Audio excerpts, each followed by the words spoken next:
Hello, my name is Joseph Barnes, and today I'm going to give you a presentation about education and social justice. More specifically, I'm going to be taking the perspective of a critical race theorist. It's therefore relevant for me to give you a short story about my first introduction to critical race theory. It was about 3 years ago now, when I was starting my degree course, that we had an introductory session. We were shown this graph which had attainment with different ethnicities, and there was some disparity. We were therefore asked to try and explain why these disparities may be. So I did as I was told, and I got down to writing some notes. I was writing things down such as culture. Maybe culture impacts upon one's attitudes and perspectives towards education. Maybe it's something to do with language.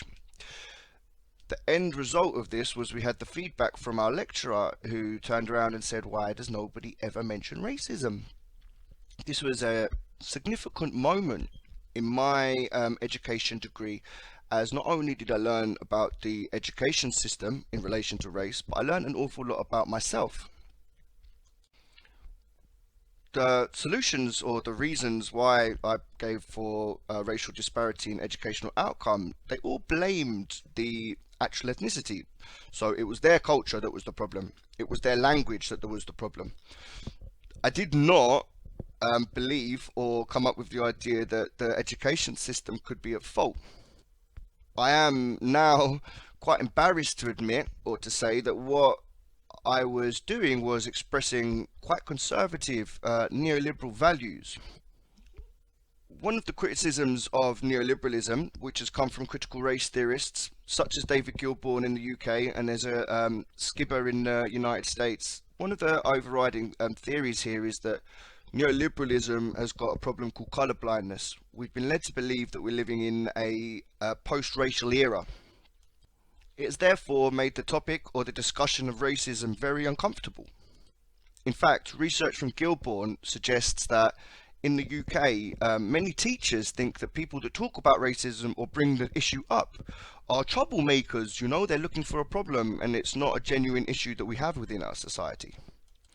Well, this video, the purpose is to challenge that idea, to unpack the lesson that I learned in that first session and investigate it further. So I began by looking at the racial disparity audit, which was produced by a Conservative government in 2017. There was one area that particularly caught my interest, and it was not educational achievement, but one of disciplinary measures. One area where there's still a very significant disparity between races is to do with permanent exclusion. In fact, the disparity audit states that Black Caribbean students are 3 times more likely to be permanently excluded than their white counterparts. I find this especially interesting. One of the reasons why is that it transcends into a broader perspective of society. I learnt via my research of a theory known as the school to prison pipeline, which came from the States but is very much applicable here. Put ever so simply, the theory states that there's a strong correlation between the disciplinary measures such as exclusion that are taken in school in relation to prison. In fact, the statistics show that this is most certainly true. Over half, the majority of people that are in prison in the UK today were permanently excluded from school.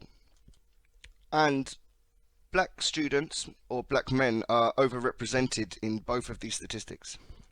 Now, it's fair to say that the issue of exclusion, it's complicated.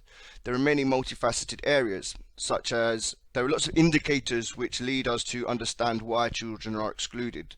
There's an exclusion report called the Timpson report, and it points to areas such as social, emotional, behavioural problems, unsurprisingly. Also things such as special educational needs.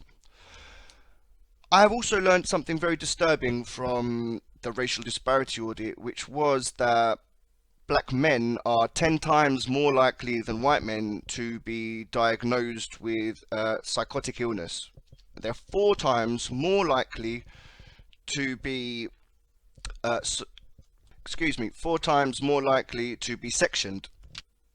Now, there are different ways that we can interpret these statistics.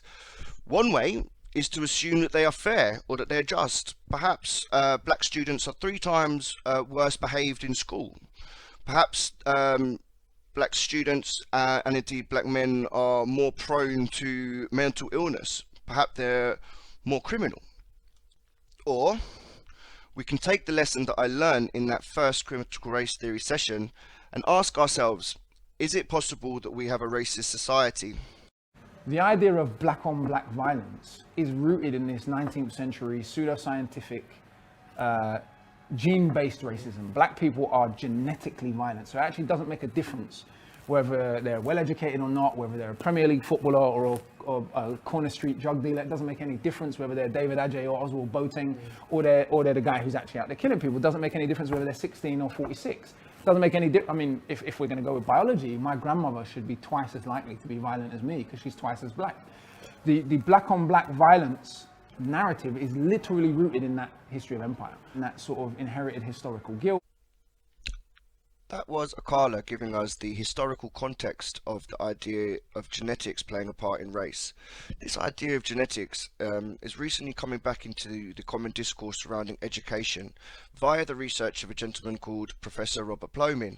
His research has been adopted, accepted, and even indeed promoted by the likes of Michael Gove, Boris Johnson, who are both key political figures. In fact, they are front runners for who may be our next Prime Minister. This is a huge area of concern for anybody that knows what this research, knows the nature of this research. However, I still found this stuff a struggle to come to terms with. So what I decided to do is to take it upon myself to interview black students that I had been to school with to ask them if they felt that race played a part in their education. These are some of the things that they told me. Now, these videos gave us a very personal account. This qualitative data very much supported the quantitative data from the racial disparity audit. Many of the themes that come from critical race theory were supported by these videos. The perceptions of behavior depending upon race, the microaggressions from teachers' perceptions, othering, differentiation. Lots of these themes were all very present in the videos. One other area that I found very interesting was the concept of setting and streaming and how this might be impacted upon by race. Based upon what I've learned via critical race theory and via the research I've done for this video, I've come to the conclusion there is no doubt in my mind that racism plays a significant part in the exclusion of students. This has been quite an uncomfortable piece of research for me. If you remember the story at the start, the anecdote I told you, I entered into this degree course not considering that racism was a significant part of our education. I had been taught that racism was something of the past and not something we should think about. This, I believe, is a direct consequence of the neoliberal political ideology. This is Akala talking about what he describes as a cultivated ignorance. There is a cultivated ignorance about the way racism actually works because it's very, very painful for many people. And I don't know when this is going out, but we've seen this today with Amber Rudd, calling Diane Abbott coloured. It's easy to be outraged about that. Easy, but so this leads very well into my solution. What we need is a deep, transformative structural change. This, I believe, starts with education. Akala very astutely points out that we lack an understanding of how education works. I believe that I was very much an example of this, and I feel as if my education degree has very much helped me here. So I feel as if that's a very good starting point.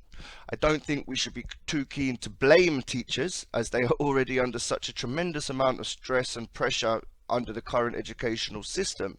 However, I feel as if at the same time they're a very obvious starting point. One of the issues that we have is to do with this concept of understanding.